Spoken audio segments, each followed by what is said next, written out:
likely that these structures were formed by some type of microbe living on the early Earth. Perhaps even by the ancestors of today's cyanobacteria. We're looking at sort of a cross-section through the top of these cones and the layers that were laid down year after year. And the fact that they're all different sizes on this one surface shows that there was a colony of microorganisms growing on this one bedding plane. And that's really fascinating because it means that life evolved on this planet very early and very fast.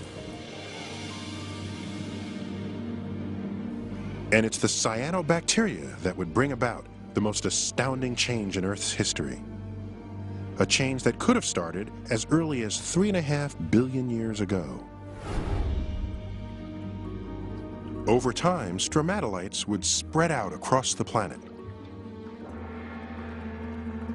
As a byproduct of photosynthesis, the ancient bacteria produced a waste gas, oxygen. The oxygen was absorbed into the oceans at first. There it combined with iron erupting from undersea volcanoes to form iron oxide particles that fell to the ocean floor.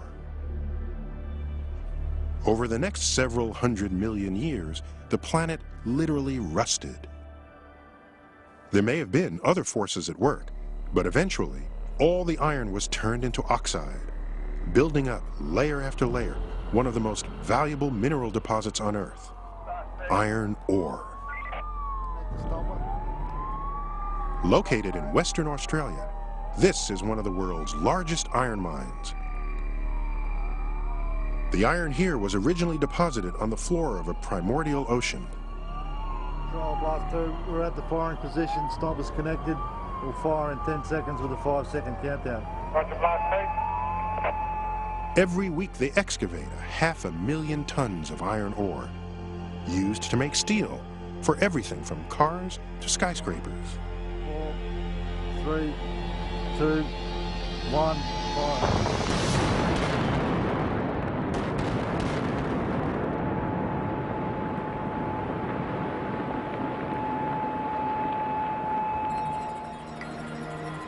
In a more pristine state, thousands of ancient layers of iron ore are preserved in the Karajini Gorge, just 30 miles from the mine. The layers exist because different amounts of iron oxide were deposited at different times of the year. Cyanobacteria produced oxygen in varying amounts as water temperature changed with the seasons. All over the world, vast amounts of iron ore were laid down in similar ways.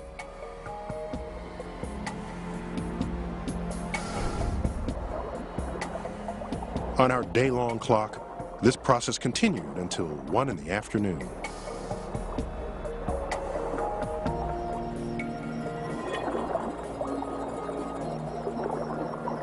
Eventually, oxygen produced by cyanobacteria began to build up in the atmosphere. Slowly but surely, this transformed the planet. Over the next 8 hours or so, tiny microbes raised the level of oxygen from less than 1% to today's 21%. The time was about 9 p.m. It's amazing to contemplate, but without cyanobacteria, there would be no oxygen, and Earth would still be smothered in noxious gases. Plants, animals, and humans would have never evolved. We're sitting here today breathing an oxygen-rich mixture of air. We couldn't be here without that oxygen, but that oxygen wasn't present on the early Earth, and it only became present because of the activity of photosynthetic organisms. Life has made this environment what we know. It's allowed us to live on the surface. It allows us to breathe. It allows large organisms like we are to function at very high rates of activity.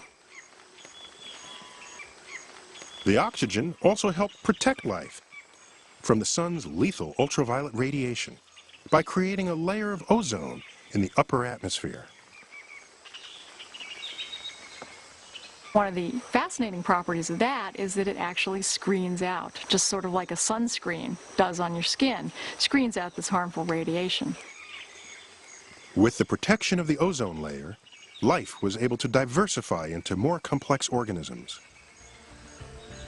It took only the last 3 hours of the day for all other life forms on our planet to evolve. The first multicellular life emerged at 9:06 in the evening. Then came fish and insects and reptiles.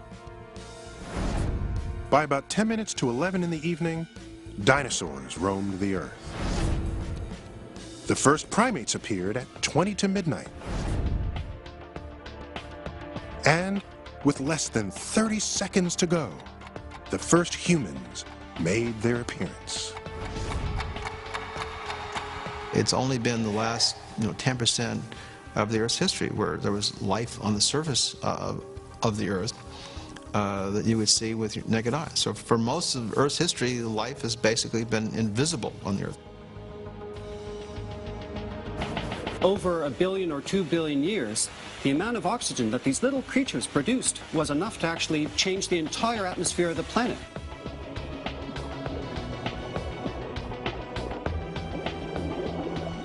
Multicellular life that we're most familiar with, animals, plants, their environment was made possible by the slow, toilsome task of bacteria to oxygenate the atmosphere. Microbes ruled the Earth for more than 3 billion years, 2/3 of its history. These tiny organisms had transformed an entire planet. Without them, complex life, humans included, would have never evolved. Stay tuned for more About Origins, a NOVA miniseries.